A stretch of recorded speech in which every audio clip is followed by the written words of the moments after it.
तो कहानी की शुरुआत होती है एक नोट से, जिसमें बताया जा रहा था कि हर साल हाईवेज पर तकरीबन 42,000 लोग मारे जाते हैं। वैसे नहीं, बल्कि उन्हें मारा जाता है उनका खून करके। हाईवेज दरअसल वो सड़क है जो मेन रोड होता है पर दो शहरों और टाउन्स को आपस में मिलाता है। जिसके बाद हम एक खरगोश को देखते हैं जो सड़क पार कर ही रहा था कि तभी एक गाड़ी आकर उसे ठोक देती है। बेचारा मारा जाता है। अब हमें एक कपल को दिखाया जाता है जिनमें वाइफ का नाम ग्रेस था। दोनों शहर से बाहर जा रही थी छुट्टियां मनाने के लिए, पर तभी गाड़ी के सामने वाले शीशे पर एक कीड़ा आकर टकरा जाता है। वो लोग उसे वाइपर से हटाने की कोशिश करते हैं पर वो नहीं हटता, उल्टा उनकी गाड़ी गंदी हो जाती है। तब ग्रेस का हस्बैंड चलती हुई गाड़ी से बाहर आकर शीशे पर पानी डालकर उसे साफ करता है। फिर हमारे सफर करते करते रात हो गई थी और यहाँ तेज बारिश भी आना शुरू हो जाती है, पर वो लोग फिर भी आराम से बातें करते हुए सफर करते जा रही थी। जिस बीच ग्रेस के हस्बैंड का ध्यान रोड से हट जाता है और वो ये देखता ही नहीं कि उनकी गाड़ी के सामने सड़क के बीचों बीच एक आदमी खड़ा है। वो उसे उड़ा ही देता कि ठीक वक्त पर ग्रेस उसे बता देती है। वो जल्दी से ब्रेक लगाकर उस आदमी को बचा देता है। अब उनकी गाड़ी पूरी घूम गई थी पर वो आदमी अभी भी वहीं खड़ा था बगैर कोई हरकत किए। उसकी गाड़ी खराब हो गई थी, वो मदद के लिए वहाँ पर खड़ा हुआ था। गाड़ी रोककर ग्रेस का हस्बैंड उसके पास जाने लगता है पर ग्रेस उसे रोक देती है क्योंकि वो आदमी उसे ठीक नहीं लग रहा था। लेकिन तब आदमी खुद इनकी गाड़ी की तरफ आने लगता है। उसे आता हुआ देखकर ये लोग भी जाने लगते हैं पर गाड़ी ही नहीं चल रही थी। लेकिन काफी कोशिश करने पर जैसी गाड़ी स्टार्ट होती है ये लोग वहाँ से निकल जाते हैं। जो देख उस आदमी को गुस्सा आता है कि इन्होंने मेरी मदद नहीं की। जिसके बाद वहाँ एक ट्रक आने लगता है जो शायद इस आदमी का शिकार होगा क्योंकि वो चोर ही लग रहा था। उसे चोर समझकर ही वो दोनों भागी थी। वो फिर एक गैस स्टेशन बनाते हैं जहाँ ग्रेस तो वॉशरूम में चली जाती है, जबकि उसके हस्बैंड वर्कर को कहता है कि वहाँ सड़क पर एक आदमी खड़ा है जिससे मदद चाहिए तो तुम कोई गाड़ी वहाँ भेज दो। पर तभी वहाँ वो ट्रक भी आ जाता है जिसमें से और कोई नहीं बल्कि वही सड़क वाला आदमी निकलता है। मगर इसने ट्रक को लूटा नहीं था बल्कि ये तो लिफ्ट लेकर आया था। उसे देखकर शर्म की वजह से ग्रेस के हस्बैंड अपना मुंह छुपाने लगता है, पर जब वो आदमी दुकान में जाता है तो उसके पीछे पीछे अंदर उसके हस्बैंड को भी आना पड़ता है पैसे देने के लिए। वो आदमी उसे नहीं पहचानता इसीलिए वो थोड़ा सुकून में होता है। पर जब वर्कर उन दोनों को एक दूसरे के बारे में बताता है तब ग्रेस के हस्बैंड को शर्मिंदगी होने लगती है। वो उस आदमी से माफी मांगता है जिस पर वो भी हंसकर जवाब देता है कि कोई बात नहीं, मैंने तुम्हें माफ किया, रिलैक्स हो जाओ। वो आदमी फिर अपना नाम बताता है कि मेरा नाम टीचर है। टीचर बताता है कि मुझे एक होटल में रुकना है, जिस पर वर्कर उसे कहता है कि यहाँ कुछ दूरी पर एक होटल है, वहाँ जाकर तुम रुक सकते हो। अब जाहिर है उसे एक बार फिर लिफ्ट चाहिए थी जो वो दोबारा ग्रेस के हस्बैंड से मांगता है, लेकिन इस बार शर्मिंदगी की वजह से वो इनकार नहीं कर पाता। हाँ उसे बोलनी पड़ती है। इतनी ही देर में ग्रेस भी इधर आ जाती है पर उसे ये आइडिया जरा भी पसंद नहीं आता, इसीलिए वो चुपचाप हैंड फ्री लगाकर गाड़ी की पिछली सीट पर बैठ जाती है। आगे वो दोनों बातें करती जा रही थी जहाँ तभी टीचर की बर्ताव के साथ साथ उसकी बातें भी अजीब होती जा रही थी। वो ग्रेस के बारे में उसके हस्बैंड से अजीब सा सवाल करता है जो उसे पसंद नहीं आता, इसीलिए उसकी उंगली में शादी की अंगूठी देखकर ग्रेस के हस्बैंड ने भी उससे वही सवाल किया, जिसके जवाब में उसने हंसकर कहा कि मेरी तो अभी शादी ही नहीं हुई। अंगूठी तो मैंने इसलिए पहनी है क्योंकि इस तरह से लोग मुझ पर आसानी से भरोसा कर लेते हैं। अब ये सुनकर उसका हस्बैंड घबरा जाता है जबकि ग्रेस भी चौकन्ना हो जाती है क्योंकि उसका असली चेहरा सामने आ रहा था कि वो कोई अच्छा इंसान नहीं है। पर इससे पहले वो उससे कोई बात करती वो ग्रेस के हस्बैंड का मोबाइल उठाकर तोड़ देता है और फौरन अपना चाकू निकाल देता है, जिससे उनका शक यकीन में बदल जाता है। मतलब ये कोई अच्छा इंसान नहीं है, खतरनाक है। पर अभी यहाँ उसका मकसद जानना था कि वो इनके पीछे ही क्यों पड़ा है, क्योंकि ट्रक वाले को उसने नहीं मारा बल्कि ट्रक के जरिए वो इन तक पहुंचा। अब उसका हस्बैंड टीचर से पूछता है कि तुम्हें क्या चाहिए, पैसा, गाड़ी? पर उसे ये सब नहीं चाहिए था, उसका मकसद तो कुछ और ही था। अब ये देखकर चुपचाप ग्रेस अपने मोबाइल से पुलिस को फोन करने लगती है, पर इससे पहले कि नंबर डायल होता अचानक टीचर उसी पर पकड़ लेता है। वो ग्रेस के चेहरे पर चाकू रख के उसके हस्बैंड को एक लाइन बोलने के लिए कहता है जो थी आई वॉन्ट टू डाई, यानी मैं मरना चाहता हूँ। अब वो मरना नहीं चाहता था और ऐसा कहना भी नहीं, लेकिन डर की वजह से वो कह ही देता है आई वॉन्ट टू डाई। और इसी टेंशन में गाड़ी की स्पीड काफी तेज हो जाती है। तब मौका देकर अचानक वो गाड़ी को ब्रेक लगा देता है, जिससे हीटर सीधा जाकर शीशे में लगता है। शीशा टूट जाता है और उसी पे चोट लग जाती है।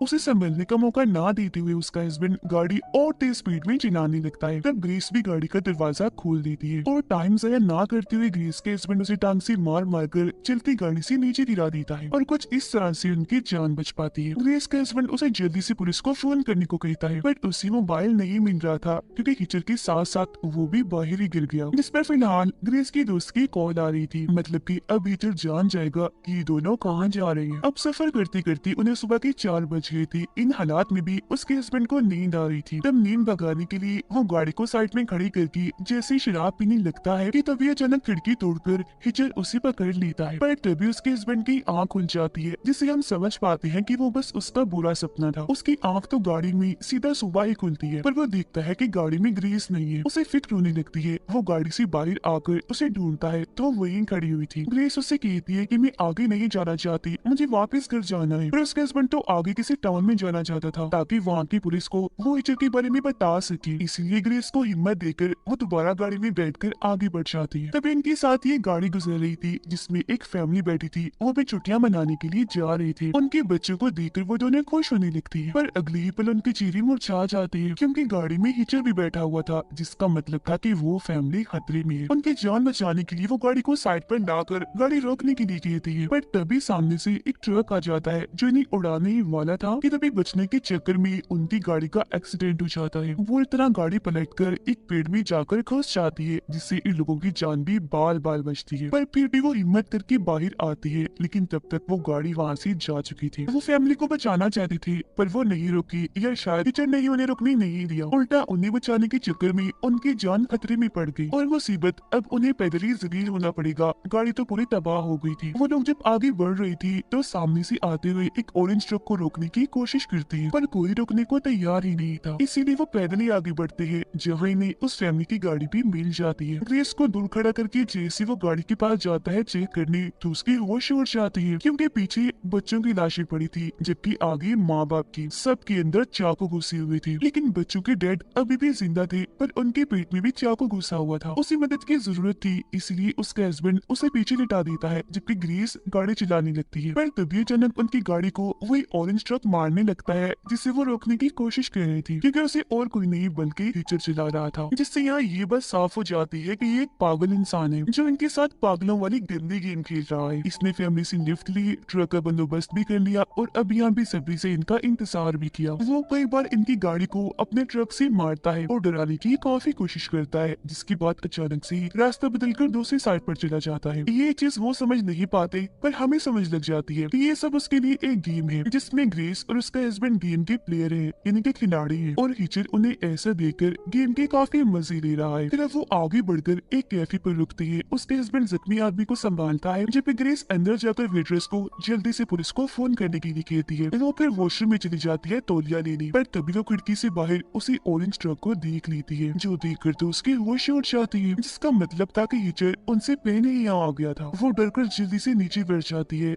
जहाँ तभी दरवाजे पर कोई आ जाता है, इसीलिए वो जल्दी से दरवाजे को बंद कर लेती है। फिर काफी देर के बाद जब वो इंसान वहाँ से जाता है तो ग्रेस बाहर आ जाती है, जहाँ तभी एक पुलिस वाला उस पर गन तान देता है। बाहर ग्रेस के हस्बैंड पर भी दूसरे पुलिस ऑफिसर ने गन तानी हुई थी, क्योंकि उस आदमी की मौत हो गई थी और शक इन दोनों पर ही आ रहा था। उनकी लाख समझाने के बावजूद भी पुलिस उन्हें गिरफ्तार कर लेती है। ग्रेस को तो पुलिस पूछताछ के लिए बाहर बिठा लेती है, जबकि उसके हस्बैंड को लॉकअप में बंद कर देती है। तब ग्रेस उन्हें हिचर के बारे में बताकर कहती है कि वो पागल है, हमें मारने के लिए कब से पीछे पड़ा हुआ है और उसने ही उस फैमिली को भी मारा है, ना कि हमने। वो सबको मार देगा, तो जाकर उसे पकड़ो। तुम लोग हमारे पीछे लगे हुए हो, जबकि हम तो बेकसूर है, हमने कुछ भी नहीं किया। पर पुलिस तो कुछ भी सुनने को तैयार ही नहीं थी।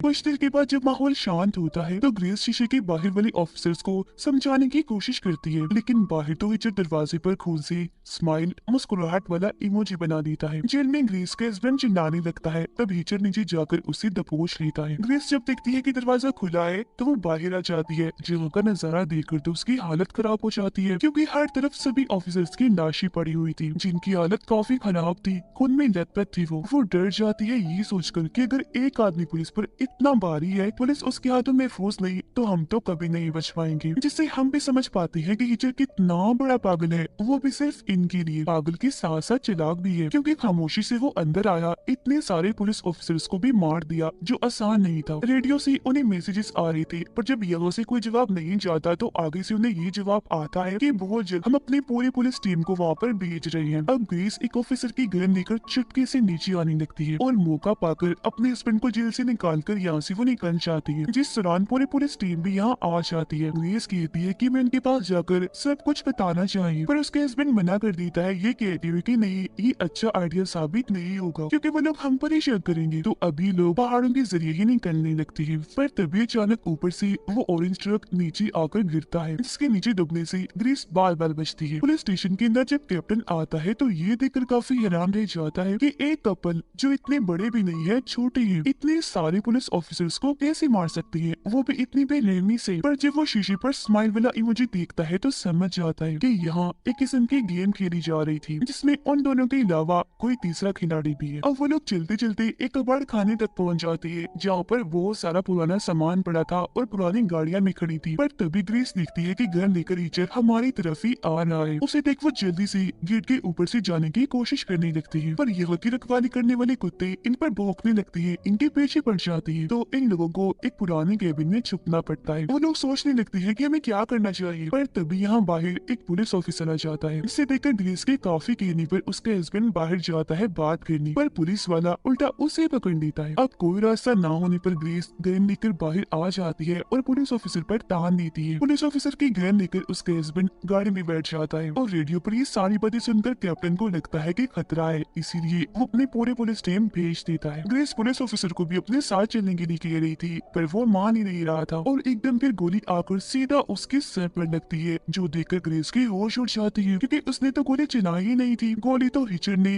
पीछे से एक बेकार खड़ी बस में जाकर चलाई थी। पर कैप्टन का शक ग्रेस पर जाता है, क्योंकि गन तान कर तो वही खड़ी थी, इसलिए दोनों को फौरन भागना पड़ता है। ऑफिसर की मौत पर कैप्टन ने अपनी बहुत सारी पुलिस की गाड़ियों और हेलीकॉप्टर को इनके पीछे लगा दिया था। साथ ही इनकी सारी बातें भी वो सुन पा रहा था, क्योंकि ये इस वक्त पुलिस की गाड़ी में बैठे हुए थे। रेडियो के जरिए वो कैप्टन को काफी समझाने की कोशिश करती है, पर कैप्टन जब उन्हें गाड़ी रोकने का कहती है तो वो नहीं मानती। इसीलिए अब कैप्टन के ये कहने पर सारे पुलिस ऑफिसर्स अंधाधुंध इन पर गोलियां चलाने लगती है। तो अब इनको मानना ही पड़ता है गाड़ी रोकने के लिए। वो साइड में गाड़ी लगाने ही वाले थे कि तभी कैप्टन को पायलट रिपोर्ट करता है कि हमारी इस रेस में तीसरी गाड़ी भी शामिल हो गई है, जो हम सबसे पीछे है, जिसमें और कोई नहीं बल्कि हिचर बैठा हुआ था। और सड़क पर गाड़ियों की ये तरतीब काफी मजेदार थी, यानी एक गाड़ी में कपल बैठा है जो बेकसूर है। पुलिस उनके पीछे पड़ी है उन्हें मुजरिम समझकर, और पुलिस के पीछे असली मुजरिम है जो कातिल भी है और पागल भी, क्योंकि वो नहीं चाहता कि उन दोनों को उसके अलावा कोई और मारे। तो इससे हम समझ पाते हैं कि अब ये पुलिस ऑफिसर्स को भी मार देगा। पुलिस की गाड़ी के बिल्कुल साइड में आकर वो दो पुलिस ऑफिसर्स पर गोलियां चला देता है, जिससे एक के साथ साथ दूसरी गाड़ी भी पलट जाती है, जिनमें बैठी सारे पुलिस ऑफिसर्स मारे जाते हैं।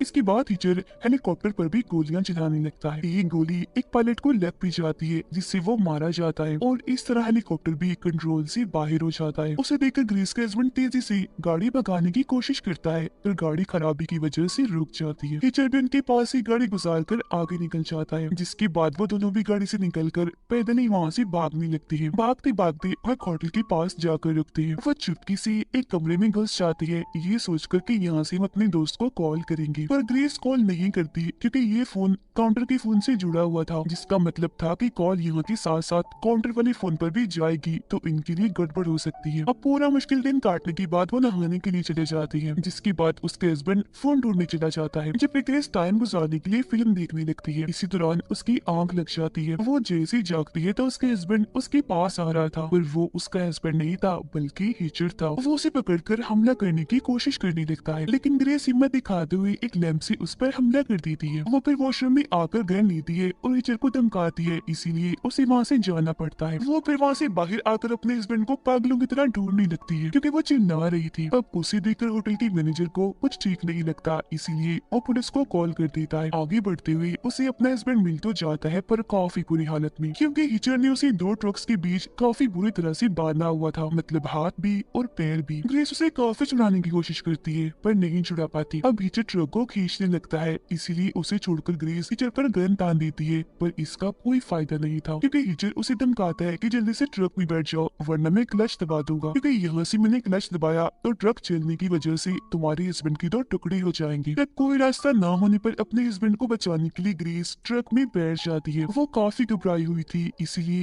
हिचर पर गन तान देती है, और ठीक इसी वक्त पर पुलिस भी सामने से आ जाती है। तो अब यहाँ जाकर हिचर उसे अपना मकसद बताता है, जो था मौत उनकी नहीं नहीं बल्कि टीचर की। वो कहता है कि मैं तुम्हें कब से इन्हें शुरू से ही मौके दे रहा था ताकि तुम मुझे मार दो, पर अफसोस तुम मुझे नहीं मार पाई। अब वो ग्रेस को एक और मौका देता है। वो जबरदस्ती गन माथे पर रखवाकर कहता है लो मार लो मुझे, पर ग्रेस से गोली चलती नहीं क्योंकि सामने पुलिस थी और अगर उसने गोली चला दी तो पुलिस की नजर में ये बेकसूर साबित हो जाएगा, जबकि ग्रेस और उसके हस्बैंड मुजरिम हथियारे। अब ग्रेस की गोली नहीं चल पाती, इसलिए टीचर फुल स्पीड में ट्रक चला देता है, जिससे ग्रेस के हस्बैंड की काफी बुरी मौत हो जाती है। उसके जिस्म के 2 टुकड़े हो जाते हैं। अपने हस्बैंड को खोने के बाद ग्रेस काफी दुखी हो जाती है, जिस वजह से वो सदमे में चली गई थी। जिसके बाद इन दोनों को ही पुलिस स्टेशन में लाया जाता है। कैप्टन की काफी पूछताछ करने के बाद भी टीचर कोई जवाब नहीं देता। उसे कैप्टन मारने के लिए धमकाता भी है, पर उसे जरा भी असर नहीं होता। इसीलिए अब उसे दूसरे जेल में भेजा जा रहा था ताकि वो भाग न सके, क्योंकि अब तक पुलिस को भी अंदाजा हो गया था कि वो कितना खतरनाक आदमी है।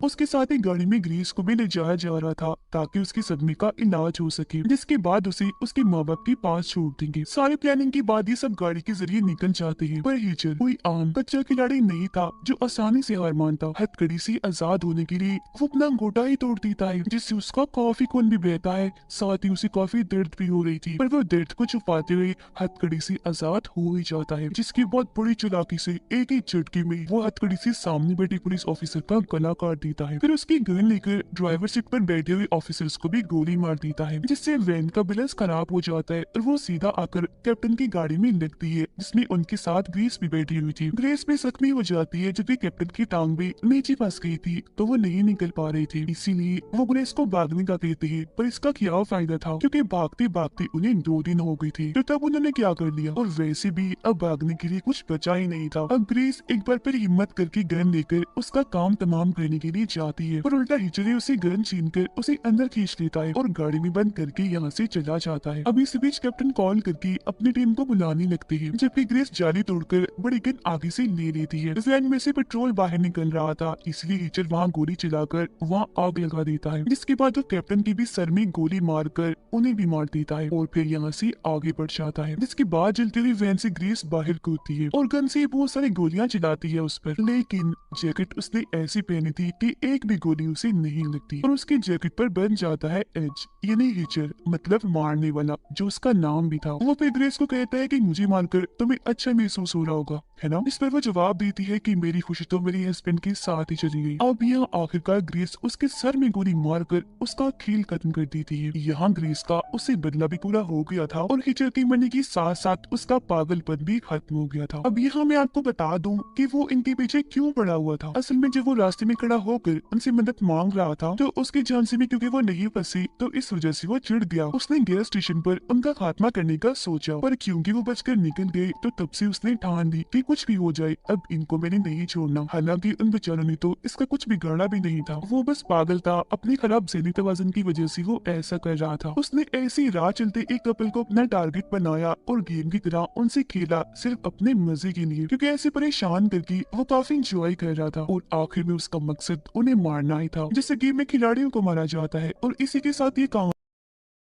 मूवी स्टार्ट होती है और हम फुल मून नाइट को देखते हैं, यानी कि पूरे चांद की रात को। यहीं पर हम ड्रैकुला को देखते हैं, जो कि एक इंसान को सेक्रीफाइस करके, यानी कि उसे मार के उसका खून पी रहा होता है। असल में ड्रैकुला ये सब कुछ इसीलिए कर रहा था क्योंकि वो अपनी वाइफ को दोबारा से जिंदा करना चाहता था और रिचुअल करके वो ऐसा करना चाहता था। इसके बाद ये सीन यहीं पर कट हो जाता है और फिर अगले ही सीन में हम कुछ कॉलेज स्टूडेंट्स को देखते हैं। वो सभी आपस में दोस्त होते हैं, जो कि एक पार्क में आकर काफी मस्ती, काफी इंजॉय कर रहे होते हैं। उन्हीं दोस्तों में एक लड़का जिसका नाम एडम होता है, वो सबको गेम खेलने के लिए कहता है और वो उन्हें गेम खेलने के कुछ रूल्स भी बताता है। फिर वो अपने एक फ्रेंड जिसका नाम डोमिनिक होता है उसके साथ एक शर्त लगाता है, लेकिन एडम इस शर्त में डोमिनिक से हार जाता है। इसके बाद एडम भी अपने फ्रेंड के साथ पार्टी को एंजॉय करने लगता है। यहीं पर एडम का एक और फ्रेंड भी होता है जो कि उस टाइम ड्रग्स ले रहा होता है। अगले सीन में हम एडम के फ्रेंड डोमिनिक को देखते हैं और उस टाइम वो अपनी दोस्त के साथ बैठा होता है, उसके साथ बातें कर रहा होता है। बातों ही बातों में वो अपनी दोस्त को शादी के लिए प्रपोज कर देता है रिंग देकर। तब यहाँ पर डोमिनिक की फ्रेंड भी शादी के लिए मान जाती है। फिर कुछ ही टाइम के बाद वो दोनों भी अपने बाकी दोस्तों के पास आ जाते हैं और उनके साथ पार्टी एंजॉय करने लगते हैं। और अब यहाँ पर एडम उन सभी को अपने ड्रीम के बारे में बताने लगता है। वो कहता है कि मुझे एक ड्रीम आया था जिसमें मुझे एक औरत दिखाई दी गई जिसने व्हाइट कलर का सूट पहना हुआ है और फिर वो लेडी मुझे एक महल की तरफ ले जाने आने लगती है। फिर बाद में मैंने उस महल के बारे में रिसर्च भी की जो कि मेरे ड्रीम में आया था। बाद में मुझे उस महल के बारे में पता भी चल गया और उस महल को शैतानों का महल भी बोला जाता है और ये महल असल में काफी दूर एक गाँव में है और मुझे लगता है कि शायद उस महल में असली शैतान, असली भूत हो सकते हैं। तो क्यों ना हम टूर पर जाने की बजाय उसी गाँव में जाए उस महल को देखने के लिए। अब इसी दौरान हमें पता चलता है कि डोमिनिक का ताल्लुक भी उसी गाँव से है। यहाँ पर एडम अपने दोस्तों को बताता है कि तुम सबके लिए एक सरप्राइज है और वो ये कि मैंने उस महल को पहले से ही एक हफ्ते के लिए बुक कर लिया है। ये कहकर एडम उन सभी को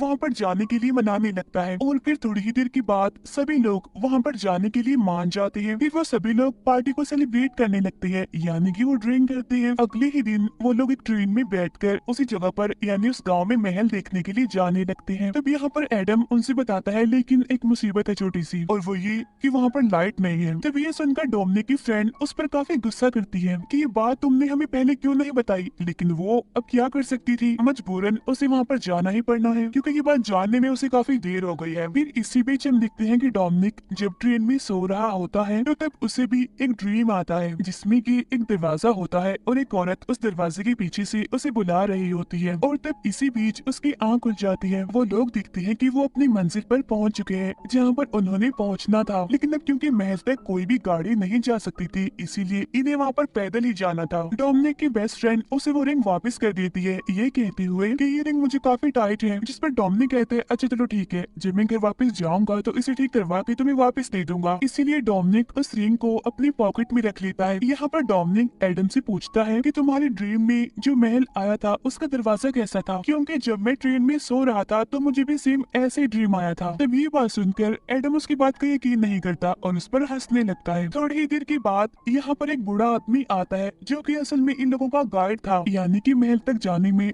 वो इनकी हेल्प करने वाला था। कुछ ही टाइम के बाद वो सभी को पैदल ही आगे लेकर बढ़ता है महल जाने के लिए। अब रास्ते में जाते हुए डोमिनिक का पाँव स्लिप हो जाता है और वो नीचे गिर जाता है, जिसकी वजह से वो रिंग जो कि उसकी पॉकेट में पड़ी हुई थी वो नीचे गिर जाती है और उसे पता नहीं चलता इस बारे में। अब क्योंकि वो लोग पैदल ही जा रहे थे इसीलिए महल तक पहुंचने में उन्हें रात हो जाती है। फिर वो बूढ़ा आदमी यानी कि वो गाइड उनसे कहता है कि अब मैं जा रहा हूँ और तुम लोग महल के अंदर चले जाओ। साथ ही वो महल की चाबी भी उनको दे देता है। जाते जाते वो अपने पैसे भी ले लेता है। फिर वो बूढ़ा आदमी इनसे कहता है कि मैंने तुम्हारे 2 दिन के खाने का इंतजाम कर दिया है, यानी तुम आसानी से 2 दिन तक यहाँ पर रह सकते हो और अब बाकी सामान जो तुम्हें यहाँ पर चाहिए होगा वो मैं अब लेने जा रहा हूँ। उसके जाने के बाद एडम अपने दोस्तों से कहता है कि अब हम इस महल के अंदर ही रहेंगे। तब ये सुनकर वो सभी लोग एडम को काफी हैरत से देखते हैं और काफी घबराए हुए भी होते हैं क्योंकि वो महल कोई आम महल नहीं था कि वो तो शैतानों का, भूतों का घर है, यानी कि जैसा लोग इस महल के बारे में कहते हैं।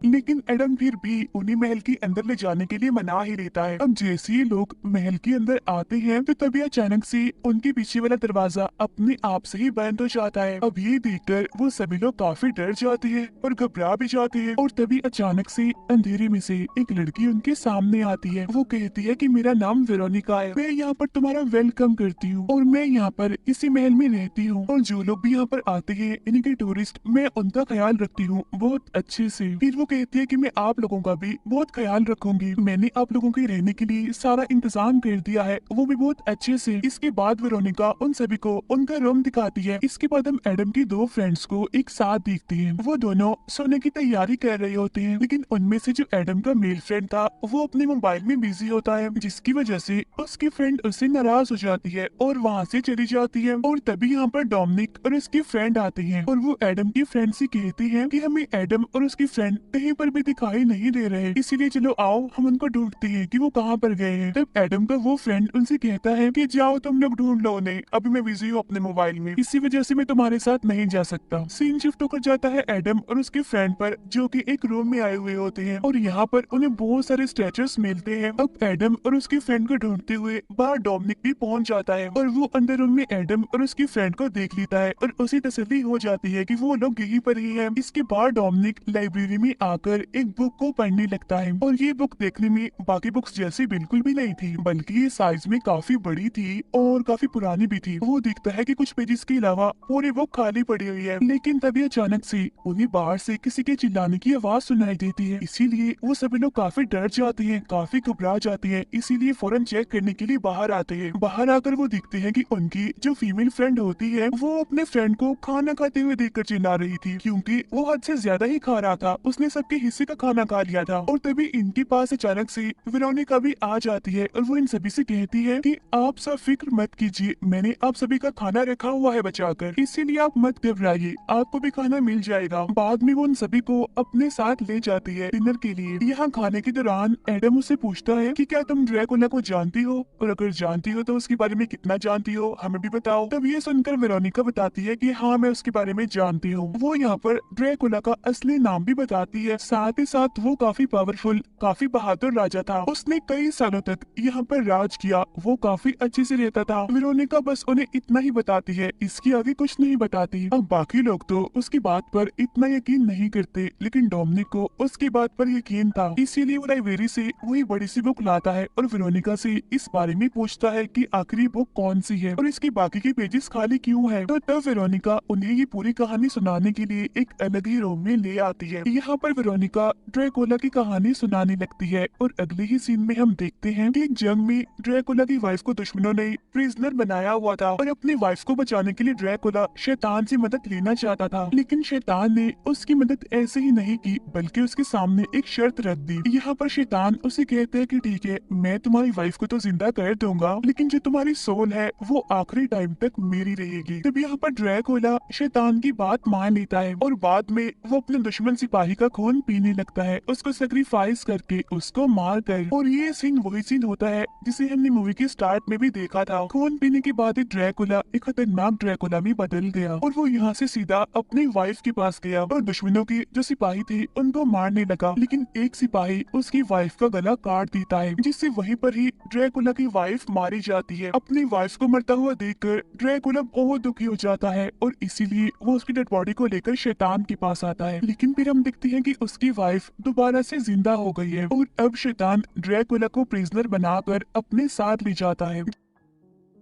जाते जाते ड्रैकुला अपनी वाइफ से कहता है कि मैं फुल मून नाइट आऊंगा, इन्हें पूरे चांद की रात को मैं वापस आऊंगा, इसीलिए तुम मेरे आने की तैयारियां करना। और ड्रैकुला की वो कहानी जो कि वेरोनिका उन्हें सुना रही थी वो यहीं पर ही खत्म हो जाती है, क्योंकि हमें पता है कि उस किताब की आगे के पेजेस खाली हैं। प्रेजेंट टाइम में हम देखते हैं कि सभी लोग उसकी कहानी सुनकर हंसने लगते हैं, इस बात को सीरियस नहीं लेते। कुछ ही टाइम के बाद डोमिनिक पानी पीने के लिए बाहर जाता है, जहाँ उसके पीछे पीछे वेरोनिका भी जाती है और वो डोमिनिक को बाहर जाने से रोकते हुए उसे कहती है कि इस टाइम रात में अकेले बाहर जाना किसी खतरे से खाली नहीं है। अब बाहर आते ही डोमिनिक को अजीब तरह के विजन्स आने लगती है। अपने विजन्स में वो देखता है कि कुछ जंगली भेड़िए उसके पीछे पड़े हुए हैं, लेकिन तभी वो गिर जाता है और तब ड्रैकुला की वाइफ उसके पास वहाँ पर आकर उसे उठने के लिए कहती है। इसके बाद डोमिनिक की आंख खुल जाती है और वो अपने सामने वेरोनिका को पाता है, यानी कि असल में वेरोनिका उसे उठा रही थी। तभी डोमिनिक अपनी पॉकेट चेक करता है और वो देखता है कि उसकी मेडिसिन खत्म हो गई है। तब ये देखकर वेरोनिका उसे कहती है कि कल सुबह हम पास वाले गांव में जाएंगे और तुम्हारी मेडिसिन ले आएंगे। यहाँ पर डोमिनिक वेरोनिका को भी अपने ड्रीम के बारे में बताता है और कहता है कि मुझे इस तरह के ड्रीम्स और विजन्स पहले भी आते रहते हैं। उधर बाकी दोस्त कहानी के बारे में सोचने लगते हैं कि क्या ये कहानी सच में असली है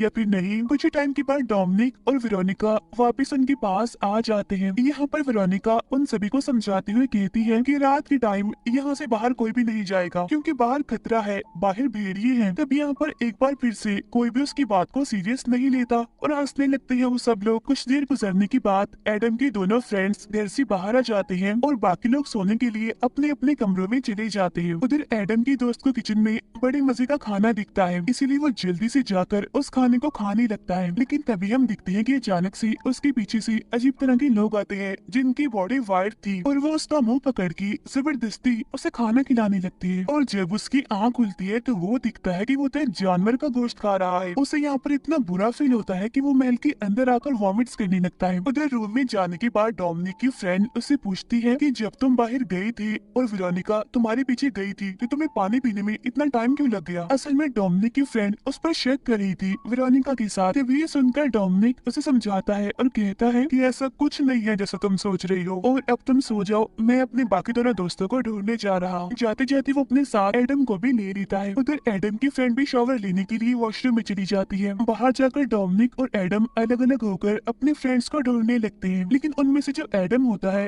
वो अपने दोस्तों को ढूंढता नहीं बल्कि अपनी दूसरी फीमेल फ्रेंड के पास आ जाता है। यहाँ पर एडम की फीमेल फ्रेंड उसे बताती है कि मैं अपने फ्रेंड से नाराज हूँ, वो तो मुझसे बात नहीं करता, हर टाइम मोबाइल में बिजी रहता है। फिर यहाँ पर एडम उसके साथ टाइम गुजारता है, उसे रिलैक्स करता है। यानी इसका मतलब ये है कि वो अपने फ्रेंड को चीट कर रहा था, उसे धोखा दे रहा था। उधर हम दिखते हैं एडम की फ्रेंड को, जब वो वॉशरूम में होती है तो उसे वहाँ पर अजीब तरह के शेडोज दिखाई देने लगते हैं। वो साए इतने डरावने होते हैं कि एडम की फ्रेंड इतनी डर जाती है कि चिल्लाने लगती है, और फिर थोड़ी ही देर के बाद वो शेडोज वहाँ से चले जाते हैं। उधर हम दिखते हैं एडम की फ्रेंड को, जब वो एक रूम में होता है तो तभी वहाँ पर एक छोटा बच्चा आकर उसका मोबाइल छीन लेता है और वहाँ से भाग जाता है। फिर वो बच्चा भागते हुए वेरोनिका के पास पहुँचता है। उसके पीछे पीछे एडम का फ्रेंड भी चला जाता है, जहाँ पर वेरोनिका उसे बताती है कि असल में ये बच्चा भी यहीं पर ही महल में ही रहता है। यहाँ पर एडम का फ्रेंड वेरोनिका से कहता है कि मेरा मोबाइल लेकर आया है और अब तो मुझे मेरा मोबाइल वापस ले दो। और अब जैसे ही वो बच्चा उसका मोबाइल वापस करता है तो हम उसका चेहरा दिखती है जो कि काफी डरावना था, क्योंकि उसका चेहरा कटा हुआ था बुरी तरह से। तभी हम दिखते हैं कि वेरोनिका एडम की फ्रेंड के पेट में एक रॉड घुसा कर उसे मार डालती है।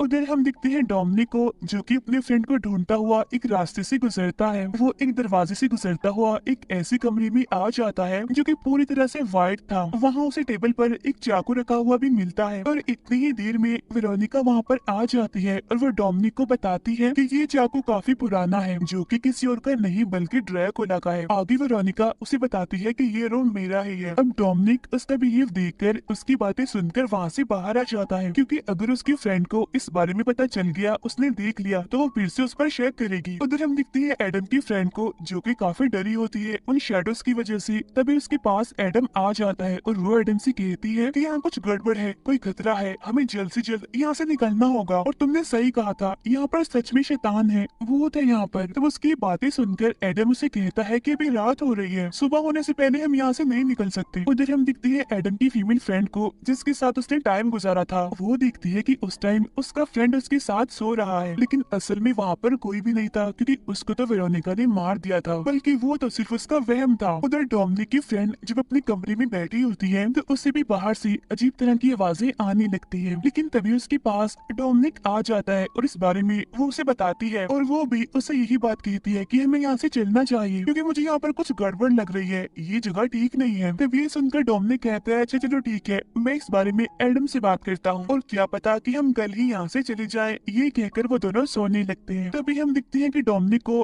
फिर से एक ड्रीम आता है, जिसमें उसे दोबारा से ड्रैकुला की वाइफ दिखती है। तभी घबराहट की वजह से एकदम से उसकी आंख खुल जाती है। तभी वो दिखता है कि सुबह हो गई है। वो जल्दी से उसी बड़ी सी बुक को देखता है और उसे पढ़ने लगता है, और तब हमें यहाँ पर एक बड़ी बात पता चलती है। असल में ड्रैकुला की वाइफ कोई और नहीं बल्कि वेरोनिका ही है, और वो अभी तक अपने हस्बैंड को ढूंढ रही है। अब ये बात डोमिनिक अपने बाकी दोस्तों को भी बताता है, लेकिन इससे भी ज्यादा उन्हें अपने दो दोस्तों की फिक्र होती है, क्योंकि वो उन्हें कहीं भी नहीं मिल रहे थे। साथ ही साथ वो इस बात पर कहती हैं कि इस बारे में हम वेरोनिका से ही पूछेंगे। और तब डोमिनिक अपने फ्रेंड्स को उसके रूम की तरफ ले जाने लगता है, यानी वेरोनिका की रूम की तरफ। लेकिन तभी हम यहाँ पर बड़ी हैरान कर देने वाली चीज देखते हैं कि यहाँ पर तो वो सफेद कमरा था ही नहीं। तब डोमिनिक अपने फ्रेंड्स को समझाने लगता है कि कल रात वो कमरा यहीं पर ही था, मैंने खुद देखा था। इसी बीच उन्हें यहाँ पर अपने फ्रेंड की डेड बॉडी मिल जाती है। तब उसकी डेड बॉडी की इतनी बुरी हालत देखकर वो सब काफी डर जाती है, काफी घबरा जाती है। अब जिसकी मौत हुई थी उसकी फीमेल फ्रेंड उसकी डेड बॉडी देखकर बिल्कुल पागल हो जाती है और रोने लगती है। तब डोमिनिक किसी तरह उसे रिलैक्स करता है और वो अपने बाकी दोस्तों को कहता है कि अब हमें अपने उस दोस्त को ढूंढना है जो कि गुमा हुआ है, मिल नहीं रहा, ताकि हम उसे लेकर जल्दी से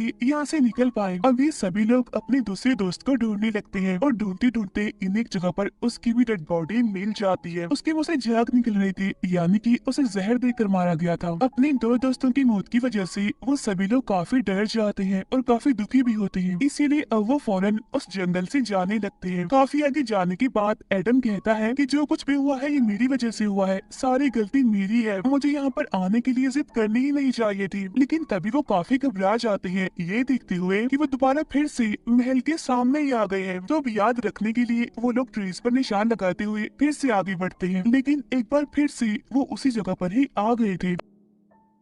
अब रास्ते में एडम की फीमेल फ्रेंड काफी दुखी होती है अपने फ्रेंड की मौत की वजह से, और इसीलिए वो यहाँ पर एडम की फ्रेंड को बता ही देती है कि कल एडम मेरे साथ था और हमने बहुत सारा टाइम साथ गुजारा है। अब ये बात सुनकर एडम की फीमेल फ्रेंड उस पर बहुत गुस्सा करती है, लेकिन तभी अचानक से एक तीर आकर एडम की दूसरी फीमेल फ्रेंड के गले की आर पार हो जाता है और यहाँ पर देखते ही देखते तड़प तड़प कर उसकी भी मौत हो जाती है। अब अपने दोस्तों को इस तरह से मरता हुआ देखकर वो सारे काफी डर जाते हैं। तब यहाँ पर एडम अपने दोस्तों से कहता है कि हमें इसे यहीं पर ही छोड़कर महल में वापस जाना होगा, क्योंकि अब यहाँ पर रात भी हो गई थी और इन्हीं भेड़ियों की आवाज भी यहाँ पर आने लगी थी। इसके बाद वो दोनों महल में वापस आ जाते हैं। अंदर आने के बाद एडम और उसकी फ्रेंड की लड़ाई हो जाती है। यहाँ पर एडम की फ्रेंड उसे कहती है कि तुम चीटर हो, धोखेबाज हो, इसलिए अब मैं तुम्हारे साथ नहीं रह सकती। ऐसा कहने के बाद वो अकेली ही महल से बाहर आ जाती है। तब डोमिनिक भी उसे वापस लाने के लिए उसके पीछे पीछे जाने लगता है, लेकिन तभी रास्ते में डोमिनिक को वेरोनिका दिखती है। अंदर एडम डोमिनिक की फ्रेंड के साथ अकेला होता है और यहाँ पर वो उसका मजाक बनाता है कि तुम बड़ी अजीब लड़की हो, किसी से भी सीधे वो बात नहीं करती। यहाँ पर वो उसे भी परेशान करने की कोशिश करता है। तब डोमिनिक की फ्रेंड उसे धक्का देकर बाहर आ जाती है। उधर हम देखते हैं वेरोनिका को, जिसने डोमिनिक को अपने कंट्रोल में कर लिया है और अब वो डोमिनिक के साथ होती है। अब इसी दौरान हमें एक बड़ी बात पता चलती है कि असल में जो डोमिनिक है वो कोई और नहीं बल्कि ड्रैकुला ही है, यानी कि वो ड्रैकुला का नया रूप था। और अब दिखते ही दिखते ड्रैकुला की सोल भी उसके अंदर आने लगती है। उधर महल के बाहर हम एडम की फ्रेंड को देखते हैं, जिसे वहाँ से किसी की आवाजें आने लगती हैं। लेकिन जब वो चेक करने के लिए जाती है तो कुछ लड़कियाँ उसे पकड़ लेती हैं और उसे बांध देती हैं। लेकिन तभी वहाँ पर वेरोनिका आकर उस पर कट्स लगाने लगती है, यानी उसे टॉर्चर करती है, और तो और वो उसका गला काट कर ही उसे मार डालती है। और वो जो सारी लड़कियाँ होती है वो एडम की फ्रेंड को नोच नोच कर खाने लगती है। असल में यहाँ पर वेरोनिका ने एडम की फ्रेंड को सेक्रीफाइस किया था, यानी उसने भी इसका खून पिया था। अब ऐसा वेरोनिका ने इसीलिए किया था क्योंकि वो ड्रैकुला के खतरनाक रूप को दोबारा से जिंदा करना चाहती थी। कुछ टाइम के बाद हम दिखते हैं कि जब एडम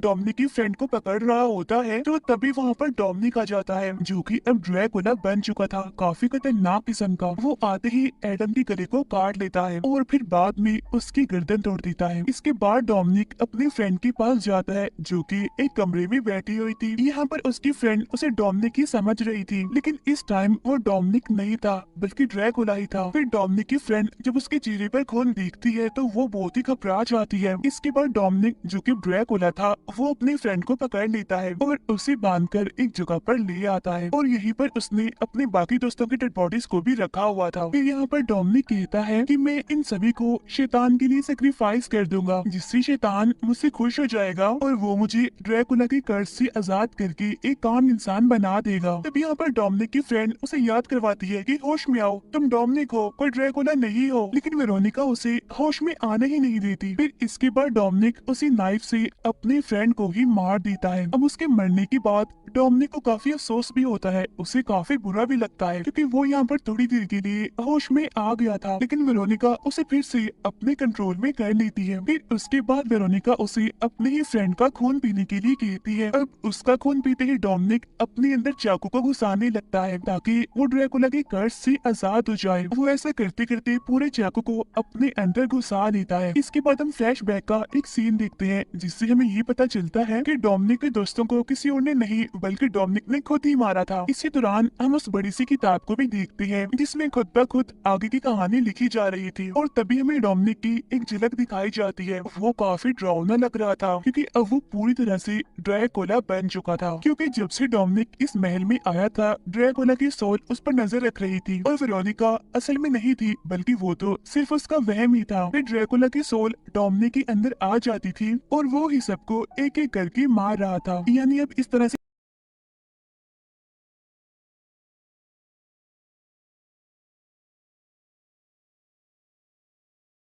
कहानी के शुरू में हम एक छोटी बच्ची को देखते हैं जो जंगल में बनी एक कैबिन में अपनी फैमिली के साथ छुट्टियां मनाने आई थी। जब वो बाहर खेल रही थी तभी उसके पास एक आदमी आता है और उससे बात करता है। थोड़ी बातें करने के बाद वो कहता है कि यहाँ पर वो बहुत ही जरूरी काम से आया है, एक ऐसा काम जो कि दुनिया बचा सकता है। यहाँ पर दरअसल इस छोटी बच्ची को दो दोस्तों ने अडॉप्ट यानी गोद लिया था। वो दोनों दोस्त एक दूसरे से बहुत प्यार करते थे, एक दूसरे के बगैर जिंदा नहीं रह सकते थे, इसीलिए उन्होंने इस बच्चे को गोद लिया ताकि वो एक अच्छी जिंदगी गुजार सके। वो आदमी छोटी बच्ची से बात तो कर रहा था पर बार बार जंगलों में देख रहा था। तभी हमें तीन और लोग आते हुए दिखाई देते हैं जिनके हाथ में अजीब से हथियार थे। छोटी बच्ची उन्हें देखकर बहुत डर गई थी। वो भाग कर अपने कैबिन में जाती है जहाँ पर उसके दोनों डैड्स थे जिनके बारे में मैं आपको पहले ही बता चुकी हूँ। वो दोनों को उस आदमी और उन लोगों के बारे में बताती है जो जंगल से आ रहे थे। ये दोनों भी सुनकर बहुत ज्यादा डर जाते हैं। वो आदमी अब अपने साथियों के साथ बाहर आकर खड़ा हो गया था और इनसे दरवाजा खोलने का कहता है, लेकिन उस बच्चे के दोनों डैड उन्हें देखकर बहुत ज्यादा डर गए थे और उन्हें वहां से जाने का बोलते हैं। लेकिन वो आदमी भी बार बार अपने जरूरी काम के लिए बोल रहा था कि वो उन्हें अंदर आने दे क्योंकि उन्हें इनसे बहुत जरूरी बात करनी है। लेकिन एंड्रयू और एरिक दोनों बहुत ज्यादा डरे हुए थे। एंड्रयू के पास उसकी गन भी नहीं थी जो उसकी गाड़ी में बाहर ही रह गई थी, और सबसे बड़ी बात बाहर वाले लोगों के पास हथियार थे, मगर फिर भी वो लोग बार बार इनसे दरवाजा खोलने का कह रहे थे। मगर ये दोनों उन्हें बार बार धमकी देते हैं कि चले जाओ यहाँ से वरना हम पुलिस को कॉल करेंगे। लेकिन यहाँ पर ना सिग्नल थे और ना ही लैंडलाइन। इन लोगों ने फोन की तार को भी खराब कर दिया था जो बार बार अंदर आने का कह रहे थे। जब उनके पास कोई और रास्ता नहीं होता तो वो अपने हथियार से दरवाजे को तोड़ देते हैं और अंदर आ जाते हैं। एंड्रयू और एरिक उन पर हमला करते हैं, पर अजीब बात ये थी वो लोग तो इन पर हमला कर ही नहीं रहे थे और इसी लड़ाई में एरिक के सर में चोट भी लग जाती है। तो उन्हीं में से एक लेडी उसकी मदद करती है। ये कहती है कि वो एक नर्स है, यानी कि वो आदमी और उसके साथ जो लोग थे वो इन्हें नुकसान पहुंचाने नहीं आए थे। एरिक बेहोश हो गया था और तभी हम यहाँ पर एरिक की पुरानी जिंदगी के बारे में जान पाते हैं जहाँ पर पहली बार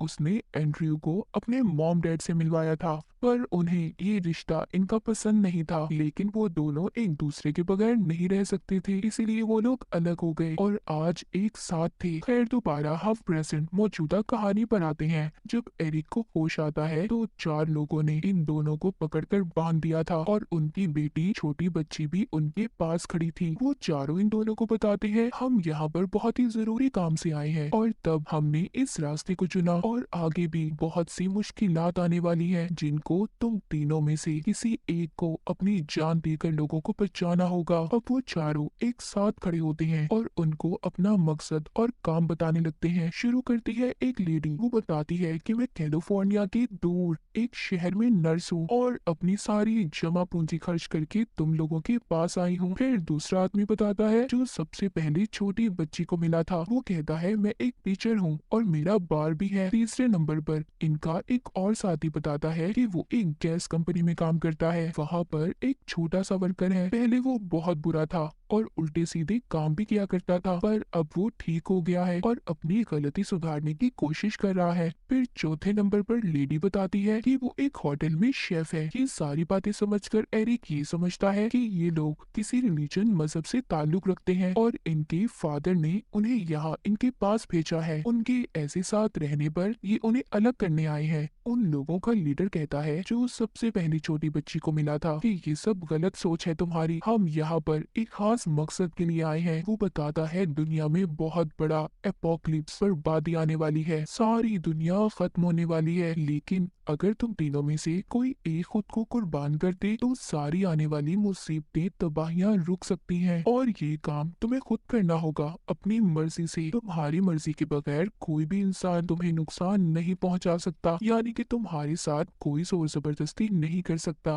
वो लीडर इनको बताता है हम चारों भी एक दूसरे को नहीं जानते थे, मगर इन तबाहियों के बारे में हमें सपने आने लगे तो तभी हम चारों मिले क्योंकि हम सबको एक जैसे सपने आ रहे थे और हाँ, ये बात जान लो, अगर तुम में से किसी एक ने अपनी जान ना दी तो हम चारों तो मर ही जाएंगे, पर साथ साथ सारी दुनिया भी खत्म हो जाएगी और बचोगे तो तुम सिर्फ 3 लोग, जिनमें तुम दोनों और तुम्हारी बेटी होगी। तुम में से किसी एक ने भी अगर खुद को कुर्बान कर दिया तो सारी दुनिया बच जाएगी। वो लीडर आगे ये भी बोलता है, सबसे पहले नदियां डूबेंगी और पानी दुनिया में तबाही फैला देगा, हर तरफ सैलाब होंगे, उसके बाद एक बीमारी फैलेगी जो लोगों की जान ले लेगी और आखिर में गॉड इस दुनिया को खत्म कर देंगे। पर ये सारी बातें सुनकर एंड्रयू और एरिक इन बातों पर यकीन नहीं करते और अपनी जान को सेक्रीफाइस कुर्बान करने से भी मना कर देते हैं। लीडर कहता है, अगर तुमने ऐसा किया तो सारी इंसानियत को इसकी कीमत अदा करनी होगी। फिर उन्हीं का साथी सामने आता है जिसने अपने चेहरे पर सफेद रंग का कपड़ा बांधा हुआ था। वो कहता है, एक हिस्सा इंसानियत का जाया हो चुका है और इसी के साथ उसके बाकी साथी उसे खत्म कर देते हैं। ये देखकर एंड्रयू और एरिक बहुत ज्यादा डर गए थे। यहीं पर हमें इन दोनों की पुरानी जिंदगी के बारे में भी दिखाया जाता है, जहाँ पर इन दोनों ने अपनी बेटी को बड़े ही प्यार से गोद लिया था। अब खैर लीडर इनको टीवी दिखाता है जिसमें खबर बताई जा रही थी, मुल्कों में बहुत से जल्जले आ रहे थे, बहुत सी जगहों पर सैलाब सुनामी भी आ गई थी, जिस वजह से समंदर किनारे बसने वाले लोगों ने अपनी जान को गवा दिया था। एंड्रयू अभी भी इन बातों पर यकीन नहीं कर रहा था, पर एरिक को थोड़ा थोड़ा यकीन होने लगा था। तभी हमें फ्लैशबैक पुराना सीन दिखाया जाता है, जहाँ पर एंड्रयू और एरिक अपनी बेटी के साथ बहुत खुश थे। वो भी दोनों को अपने पेरेंट्स, अपने माँ बाप समझने लगी थी और ये सब यहाँ पर छुट्टियां मनाने आए थे। पर वो ये बात नहीं जानती थी कि एक साथ ही उनका आखिरी सफर होगा। खैर अब दोबारा से हम प्रेजेंट में आते हैं। एरिक के सर पर नर्स पट्टी बांधती है और कहती है, हम चारों को इन तबाहियों के बारे में सपने आते थे और तभी हम एक साथ मिले और यहाँ तुम तक आने का रास्ता भी हमने अपने सपने में ही देखा है। तभी इस कैबिन से छोटी बच्ची भागने की कोशिश करती है तो लीडर उसको पकड़ लेता है। एंड्रयू से कहता है, मेरी बात को समझो। पर वो यहाँ पर उसे कह रहा था, जो तुम्हारा साथी जिसको तुमने मार दिया, जो फैक्ट्री में काम करता था, उसका काफी वक्त पहले मुझसे झगड़ा हुआ था और मुझे लगता है जिसका बदला वो मुझसे यहाँ पर लेने आया है। लीडर कहता है, मैं नहीं जानता वो कौन था, पर उसी ने हम सबको इन तबाहियों बर्बादियों के बारे में बताया और फिर जिसके बाद हमें भी वैसे ही सपने आने लगे। पर आज हम अपने सही रास्ते पर हैं, बस हम तो इन तबाहियों को रोकना चाहते हैं। फिर वो खैर सबको आराम करने का कहता है। तभी वो लेडी छोटी बच्ची को खाना देती है जो शेफ थी, और छोटी बच्ची चालाकी से एक चाकू एरिक को जाकर देती है और उन लोगों का ध्यान भटकाती है। तभी वो लेडी जो शेफ थी कहती है कि दूसरी तबाही का वक्त आ गया है, मैं अपने बच्चे को बचाना चाहती हूँ जिसको मैंने सपने में बार बार मरते देखा है। तुम लोग मान जाओ हमारी बात। पर अभी भी दोनों इनकी बात नहीं मानते। फिर उस लेडी को मार दिया जाता है, जिसका मतलब साफ था कि उसकी फैमिली खत्म हो चुकी थी, वो भी अब जिंदा रहना नहीं चाहती थी। लीडर उसकी लाश को बाहर रख देता है। फिर जिसके बाद ये दोबारा से टीवी देखते हैं जिसमें बताया जा रहा था कि एक बहुत बड़ी बीमारी फैल रही है, जहाँ बहुत से इलाकों में इस बीमारी से बहुत से लोग मर चुके थे। इनका एक और सपना सच हो चुका था। एंड्रयू यहाँ पर कहता है कि ये सारी पुरानी खबरें हैं, ये लोग झूठ बोल रहे हैं, ये खबरें ये पहले ही जानते हैं क्या होने वाला है और क्या होगा। पर एरिक को इनकी बातों पर थोड़ा थोड़ा यकीन होने लगा था, क्योंकि उसने पहले जिस आदमी को मरते हुए देखा था, यहाँ पर कुछ महसूस किया था जैसे कोई शक्ति इनके पीछे हो। एरिक ये समझ रहा था कि ये चारों ही हैं जो दुनिया में तबाही फैलाने आए हैं। इन चारों के पास अलग अलग ताकतें हैं। एक के पास सुनामी लाने की ताकत है, तो दूसरा जंग और बीमारी ला सकता है, तीसरा यहाँ पर खाने का है जो दुनिया में कीड़े मकोड़े लाएगा जिससे दुनिया का सारा खाना बर्बाद हो जाएगा, और चौथा अपने साथ मौत लाएगा। पर एरिक की सोच यहाँ पर गलत थी। उसने अपने दिमाग में अजीब सी कहानी को बना लिया था, बल्कि ये चारों तो उन तबाहियों को रोकने आए थे। तभी छोटी बच्ची इनका ध्यान भटकाती है, एक जोरदार चीख मारती है। एरिक और एंड्रयू दोनों आजाद हो चुके थे। एरिक अंदर इन दोनों को रोकता है और बाहर एंड्रयू अपनी गन लेने जाता है। जब नर्स उसके पास जाती है तो गन से वो उसे डराता है, दूर करता है। वो बाहर उस आदमी की लाश के पास जाकर उसका आईडी कार्ड निकालता है जो गैस फैक्ट्री में काम करता था। वो लीडर को दिखाता है जो कुछ इस आदमी ने तुम्हें बताया सब कुछ गलत है। उसने तो अपना नाम भी तुम्हें सच नहीं बताया। वो आप लोगों के दिमाग को कंट्रोल करके यहाँ पर अपना बदला लेने आया था। पर लीडर उसकी किसी बात को नहीं मानता, कहता है जो कुछ भी है सब सच है। जब एंड्रयू के सामने नर्स आती है तो गलती से वो उस पर गोली चला देता है और इनका लीडर उसको तीसरी इंसानियत के नाम पर कुर्बान कर देता है। एंड्रयू को ये आदमी पागल लगने लगा था। ये इसको बाथरूम में बंद कर देता है। तभी उसको गिलास टूटने की आवाज आती है, जिससे उसे ये लग रहा था कि वो भाग गया, पर वो वहीं पर था। वो एंड्रयू पर हमला करके उससे गन छीन लेता है। जब ये हॉल में आते हैं तो टीवी पर खबर चल रही थी कि सभी एरोप्लेन्स खुद ही एक एक करके पानी में गिर रहे हैं और तबाह हो रहे हैं। उसमें बैठे हुए लोग भी मर गए। जो खबर लेडी दे रही थी वो ही इनफास लीडर बोल रहा था। उसको अपने सपने में ये सब पहले से पता था, पर एंड्रयू इन सब पर अभी भी यकीन नहीं कर रहा था। पर एरिक को अब इन बातों पर यकीन होने लगा था, क्योंकि जब इसने इनका पहला साथी मरते हुए देखा था तो तभी उसके पास एक अनजान सफेद रोशनी को देखा था। अब अगली इंसानियत को जज करने का वक्त आ गया था, इसीलिए लीडर अपनी जान दे देता है। जिसके बाद दुनिया में काले बादल छा गए थे, हर तरफ अंधेरा होने लगा था, साथ ही साथ बिजली भी चमक रही थी। एरिक एंड्रयू से कहता है हम दोनों में से किसी एक को कुर्बानी देनी होगी, हम में से किसी एक को अपनी जान देनी होगी। वो चारों यहाँ पर हमारे पास इसलिए आए थे, हमें एक मैसेज देने, हमें इंसानियत को बचाना होगा। उन चारों ने हमें अलग अलग सबक दिया। सबसे पहले ने हमें नफरतों को कैसे खत्म करना है, दूसरे ने लोगों की परवाह करना, उनका ख्याल रखना, जबकि तीसरे ने लोगों को बचाने का मैसेज, और चौथे ने हमें इन सब बातों के बारे में बताया। एंड्रयू कहता है इस काम के लिए हम ही क्यों चुने गए। एरिक कहता है इसकी वजह ये है हम तीनों का बेपनाह प्यार, और मैं चाहता हूँ कि तुम हमारी बेटी को अच्छे से पाल पोस कर बड़ा करो, इसीलिए मैंने खुद को कुर्बान करने का फैसला किया है। और ये कहकर एरिक एंड्रयू से खुद को गोली मरवा लेता है। एरिक अब मर चुका था। एंड्रयू अपनी बेटी को लेकर कैबिन से बाहर आता है। कैबिन भी बिजली की वजह से पूरी तरह जल चुका था, यानी कि एरिक की कुर्बानी कबूल कर ली गई थी। थोड़ा दूर जाने पर एंड्रयू को एक गाड़ी दिखाई देती है जो उन चार लोगों की थी। उन्होंने ही इनके लिए यहाँ पर छोड़ी थी। जब ये टाउन में आता है तो खबर सुनता है कि एक मिरेकल, एक मौजज़ा हुआ है। सारी तबाहियां खुद ब खुद रुक गई हैं। प्लेन्स जो तबाह हुए थे वो खुद ब खुद ठीक हो गए हैं और बिजली का गरजना भी बंद हो चुका है। लेकिन जो तबाहियां हो चुकी थी वो नहीं ठीक हुई थी। इनको अब इसी दुनिया में रहना था जो अब कभी पहले की तरह ठीक नहीं हो सकती थी, क्योंकि इतना कुछ हो जाना कोई आम बात नहीं थी। और एरिक ने खुद को कुर्बान इसलिए किया क्योंकि जिस सफेद रोशनी की उसने बात की थी उसमें उसने एंड्रयू और अपनी बेटी को देखा था, जिसमें उसकी बेटी बड़ी हो चुकी थी और वो उनके साथ नहीं था। इसीलिए वो जान चुका था कि उसको ही कुर्बान होना है। कहानी के आखिर में हम एंड्रयू